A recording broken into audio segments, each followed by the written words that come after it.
Hey everybody, welcome back to Video Game. So, I got a fun and exciting episode, guys, this evening because we are reviewing the recently released The Thing Remastered. And to say that this game is an old school survival horror masterpiece would be an understatement. It is one of my favorite games from the PlayStation 2 era for survival horror, and it's definitely compounded by the fact that I think The Thing is one of the greatest horror movies ever made.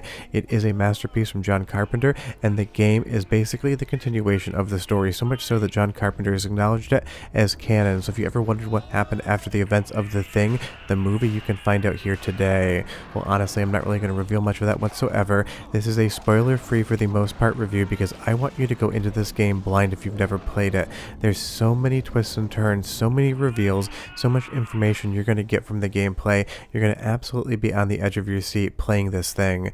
And honestly, we have to talk about this both as the original game and Nightdive's remaster, because this remaster is absolutely epic in every way, shape, or form.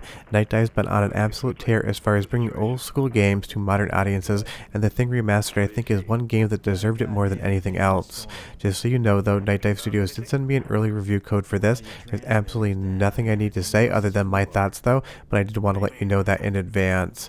And honestly, The Thing on PlayStation 2 when it came out was absolutely a metric ton of fun. The entire squad mechanic, the survival horror mechanics, even the atmosphere mechanics where you get too cold out in the open tundra and you start to take damage really made this game resource management heavy and squad management heavy, but it really worked and was a great example of how to do CPU AI back in the PlayStation 2 era.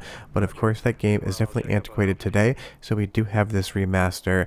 And I would say, if we're reviewing this from a remaster perspective, all of the changes, the graphical upgrades, the ability to rebind all of the controls, and just the quality of life improvements make this the quintessential way to play this game. Because as much fun as the PlayStation 2 original is, it can definitely feel a little bit old when you actually start to play it in 4x3 with the PlayStation 2 aesthetic going on here.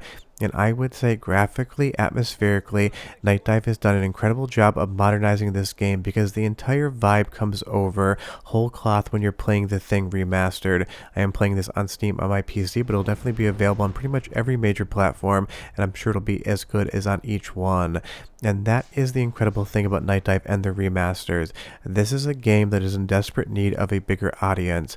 And again, if you're a fan of the film, John Carpenter had some minor participation with this, and the story within the game is a continuation of the film. So if you're ever wondering what happened to MacReady, you're going to find out in this game. What happened to Childs, I'll let you stumble across that a bit organically. I'll give you a bit of a voice sample of the story in just a moment. But again, I'm trying to hide most of the key storyline beats from you in this video because I want you to experience them on your own.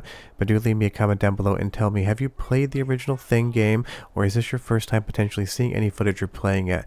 Because for as much as I've loved this title, I really don't hear many people mentioning it, and that again is why I love Nightdive. They're bringing some of these games back to us. And in the original game, just like you see here in the remake, you're going to get prompts telling you kind of how to interact with the environment and what you need to do next. But there's going to be a lot of problem solving in this game to make sure you stay alive, because actually staying alive is going to be easier said than done. You need to manage your ammo, you need to manage your team and their emotions and overall fear, and you need to get past a lot of different monsters that are going to look spectacular in this remake. But here's that voice sample of MacReady. He is in this game, at least up until this point in time. I'll let you discover the rest, but I love the continuation aspect, so listen, and I'll be right back. We'll keep going with the review of an amazing game. I'm gonna hide this tape when I'm finished. If none of us make it, at least there'll be some kind of a record. The storm's been hitting us pretty hard now for 48 hours. We still have nothing to go on. One other thing. I think it rips through your clothes when it takes you over. Windows found some shredded long johns, but the name tag was missing. They could be anybody's. We're all very tired. There's nothing else I can do. Just wait. R.J. MacReady, helicopter pilot, U.S. Outpost North 31. Well, obviously that is not the voice of Kurt Russell. It would have been amazing if they got him for the original game, but the voice actor here does a great job, and that's one of the things. I love the fact that this is just a continuation of the movie, so much so that if you've never actually seen The Thing and you do want to play the remaster, never have, I can't recommend enough. I think you should watch the film first, because there's going to be a lot of names and references in this game and remaster where you're going to actually want to know what happened in the original events of John Carpenter's movie. Trust me, it's absolutely spectacular. It takes about 2 hours, and if you've never seen it before, you're going to walk walk away completely changed as far as horror films are concerned.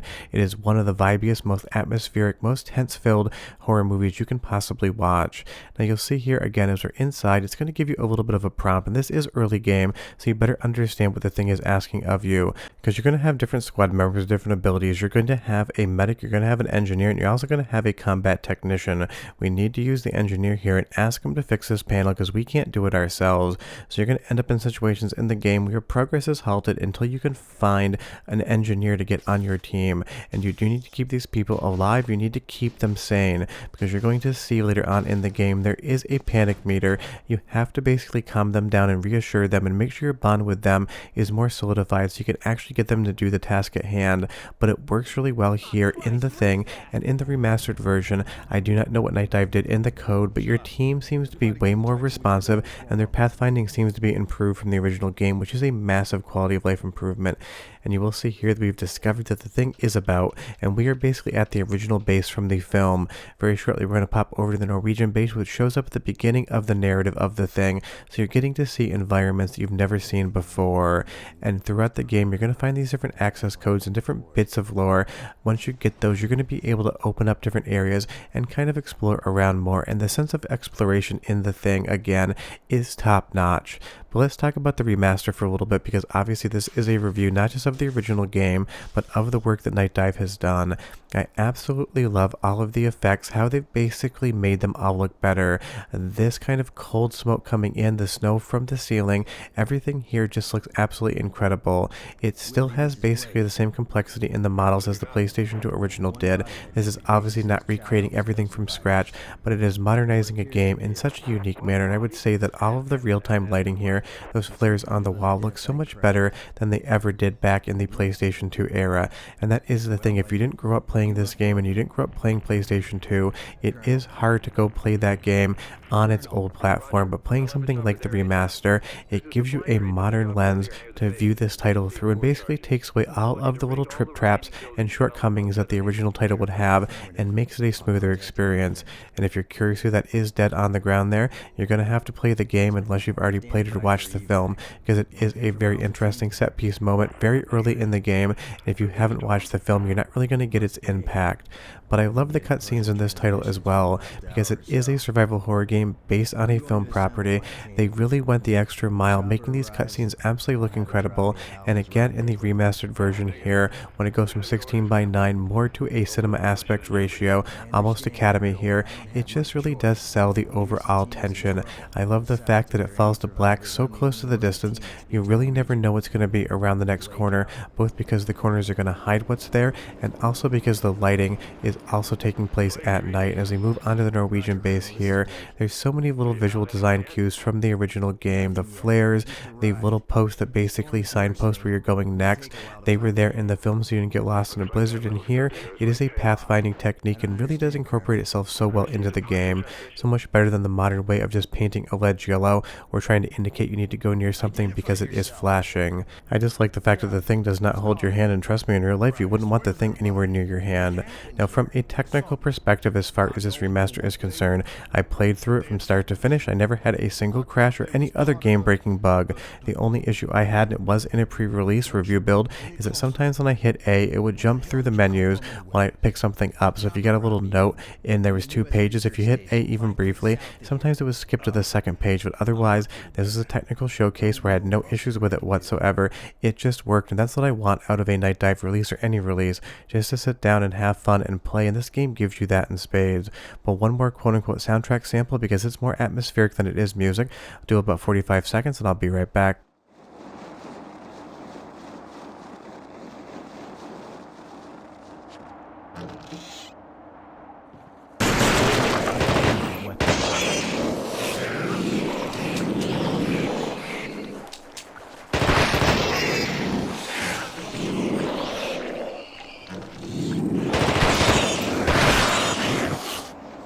There's going to be very little music in this game, and that really works. You get the snow sound effect, you get the sound effects of those baby things on the ground, for lack of a better term, and it does have some good directional audio as well, so you can kind of identify where those little creatures are coming from. But I just love this game's sense of desolation, and it looks even better on the remastered version. All these particle effects, everything else really does make it feel like you're fighting through a remote Arctic wilderness, because that's exactly what you were doing. And you will see here, you do need to give one of the squad members a gun. He is the engineer, and he will not follow you unless he is armed, so at least for a little bit you have to go into this game with absolutely no combat ability until you find the iconic flamethrower very shortly. And I do like that the game loves to restrict you in really creative ways, kind of upping the tension and making the game feel like it should be harder, even though it really hasn't gotten that much more difficult. But the sensation of dread is real in this one. Behind every single door and every single new area, you know something is going to be there, and it's not going to be friendly, but trying to find out what's happening next in the story is one of my favorite parts of the thing. And again, I just love that it is that true Hollywood continuation. The end of the thing basically leaves so many questions unanswered, and honestly, if you don't want those questions answered, maybe you don't want to play this one.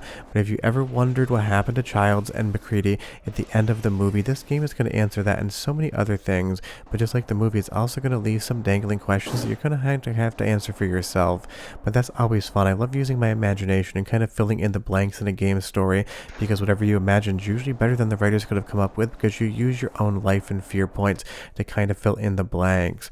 So definitely check the thing out. I can't stress enough just how good of a remaster this truly is, because this is a very important, very amazing game that I feel like not many people ever go back to, because it can be slightly clunky on the PlayStation 2.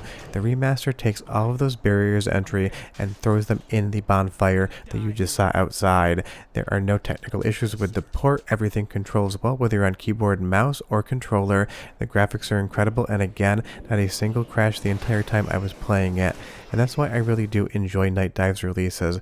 They give us games that are so incredible but maybe haven't aged as well as you would hope, and they modernize them for a modern audience as well as people that played back in the day that want to experience the game through new eyes again. So I can't stress enough, The Thing as far as a video game is a 10 out of 10 in my opinion. I absolutely love it, and the remaster is a 10 out of 10 as far as how to make a game better and more modern for everyone to play. And I can't wait to see what Nightdive comes up with next, because they're on a tear this year. Obviously Killing Time being my favorite. Never expected to see that one. Leave me a comment down below and you tell me, did you ever play The Thing back in the day? And if so, what did you think? And if you haven't, are you planning on playing this one? It is out now, and I can't recommend it enough. Grab it on whatever platform you like to play on. Just don't miss out on this game. It is an absolute classic. But we're done. I have no idea who The Thing is, and I'll see you next time. Bye-bye. All right, let's head north and get Pierce.